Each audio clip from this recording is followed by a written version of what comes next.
Incremental greetings. Let's continue the Supermemo course, the Pleasurable expansion.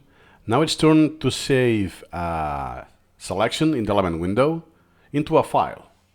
Perhaps not useful today, but it will be in the future. Let's see how it's done. And one final is save selection. So now I will do just, let me go back to the something small. Okay. And then I have from this, let's say I have this selection in particular. Oh yeah, I did quite a lot of steps. I don't want to do this once again. I want to save it. I can actually do it. So you can just go select, save selection.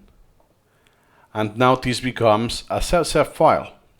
So instead of opening a new browser and then save the contents of that browser, I can do it right away with only the selection. So now I will just call it selected, and I save it in the subset file. What I could have done is now open this with the selected, and now save subset, save all. Is the same result. But I don't need to open that window. And now that I have this complex selection, I can go to my, I don't know, my outstanding, and then I want to unselect, intersect what I just did, the selected. I don't know if that made any difference. It's too large, but let me see. No, in this case it didn't. Yeah, actually it's pointless because, yeah, everything I selected was dismissed, so it was almost guaranteed it was not outstanding. But I hope you get my point.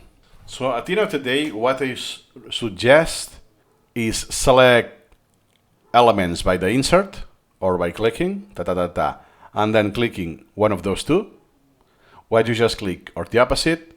And perhaps the element range, the browser range, when it's too large, like the case I did. Now it's obsolete. The use cases are very obsolete, or you will need a very weird flow with Supermemo that is not kind of meant to be used that way. If that's the case, good for you.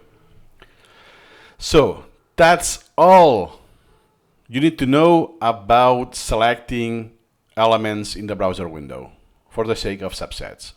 See you in the next video.